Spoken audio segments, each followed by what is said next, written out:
Alright, Cat Love Clark. I'm going to do a short review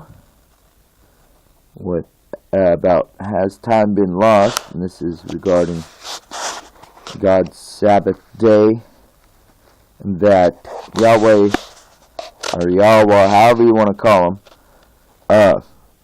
has told us that is the day, okay? So, has time been lost? We're going to find out, okay? If you're interested, pay attention. If not, whatever.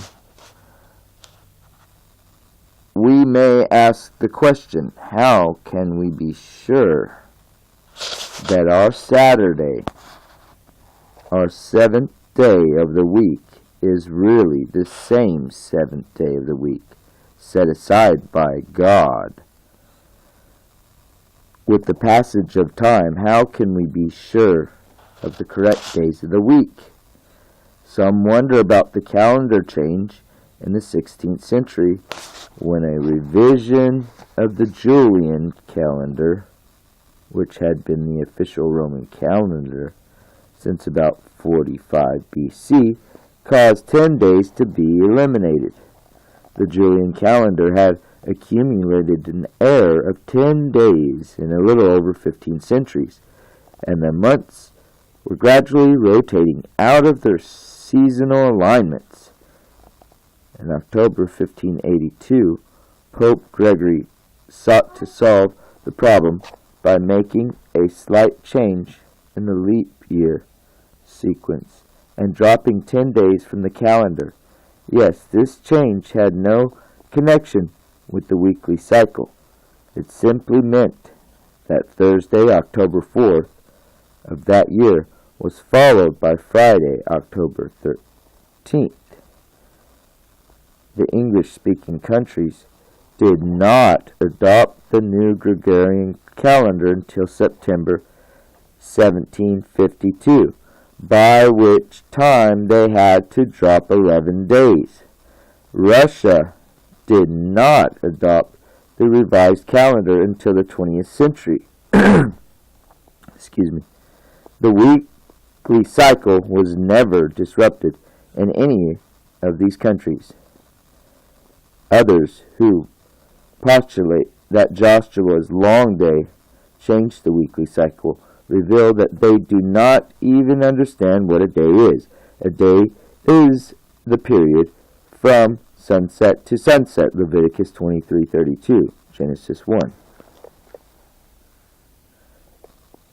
Joshua's long day was just that, one miraculously long day. It had no effect upon the weekly cycle. Think about it. God revealed the weekly scripture to ancient Israel by the miracle of manna, Exodus 16. They knew which day was the Sabbath because for 40 years it was only day of the week upon which no manna fell. Jesus Christ, who certainly knew which day was the Sabbath of creation, assembled with the Jews on the day they had preserved as the seventh day of the week, Luke 4:16. We have continuous historical records from the days of the Roman Empire to prove that the weekly cycle has continued uninterrupted since that time. Also, we have the testimony of the Jewish commentary that was scattered around the world in the aftermath of the Babylonian invasion and later Roman destruction of Jerusalem.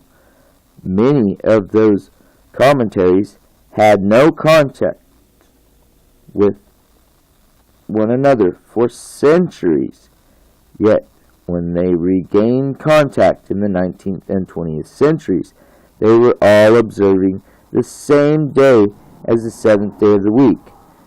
There was no confusion. Does it make sense that the Creator would command human beings to remember a particular day of the week and to keep it holy, then not make sure to preserve the knowledge of when that day came? Of course not. Time has not been lost. Rather, the weekly cycle has been providentially preserved since the very time of the creation week. So you guys see that, what I'm saying? We got time for this. 3 days and 3 nights in the tomb. Let's get this clear too. One of the most common arguments for Sunday keeping lies is this erroneous idea that Jesus Christ rose from the dead on Sunday morning, though the Bible nowhere says that he did. Jesus said that he would be in the grave 3 days and 3 nights, Matthew 12:40, Matthew 27:63. And Scripture says that he rose just as he said he would, Matthew 28:6. The key lies in understanding, here we go, the key lies in understanding that the preparation day on which Jesus was crucified was not Friday, the preparation for weekly Sabbath.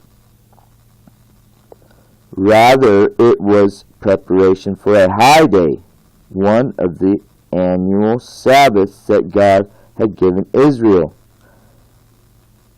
as is explained in John 19:31. Jesus was crucified during the daylight period of Passover, which is the preparation for the following high day, the first holy day of the Feast of Unleavened Bread, Leviticus 23:4-7.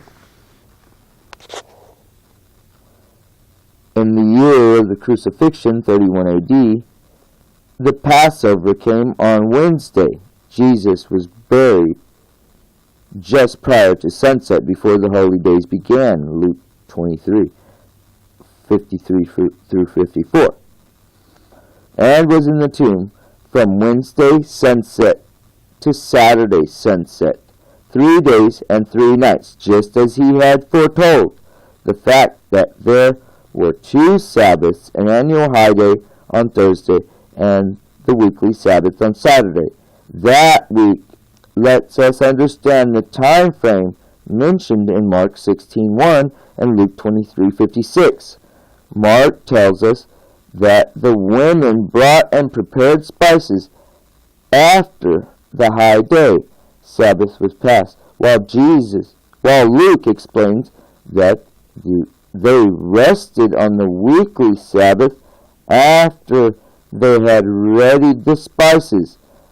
They went to the tomb to embalm the body at the first available opportunity, which was before dawn on Sunday. Okay? So Jewish calendar, according to the Jewish days and nights in the tomb, you people think it's a Sunday and you follow Easter Sunday. Well, first of all, the Easter Sunday we know is wrong because you just look up Easter and you find Ishtar. Second of all, with your Sunday, it's a Roman day of the sun, but your Easter is false because Jesus only died one time. It doesn't change and skip around on the calendar. You can't do that. That's the first thing about Easter Sunday, okay? It's baloney. And this tells you right here, they were there, according to Jewish law and Jewish way of thinking, that if they were there before dawn on Sunday, that was Saturday night, that Jesus rose. The body was gone. So when they came with the stuff to embalm him, the body was already gone. Dawn on Sunday. Okay? Before dawn. Before dawn. Get it? That means Saturday night. On the Sabbath. Do you understand the consequences of what you're misunderstanding if you follow this? Okay? I'm trying to just share the truth, okay? Let's get to the plain truth. Sunday's a lie. And, I'm not trying to say, okay, definitely this is a day, there's certain days, but I believe in the Sabbath, and I believe what the Word says, and the Word never talks about Sunday. And if you look up your history, it's a day of, it's pagan. It's a pagan. And Christians should know their history, but they don't. But I'm trying to help learn along the way I share. It's Outlove Clark, and this is a review of my Bible college. Get it through the mail. Tomorrow's World. This is entitled Remember the Sabbath. Bible study course, lessons 13 through 16. Keep telling you guys, this is free too. Just like, it's free too. Just like Philadelphia Church of God also offers their stuff free. Okay? I'm not trying to hide my source. I'm reading it. I'm showing it. And it's like a Fair Use Act. Plus, they don't care probably because they give it free. And so they probably want me to share this. And I read it in the proper setting. Didn't twist it around or anything. And I did say pretty much what it means. So, yeah. Sunday's wrong. They know what day it is.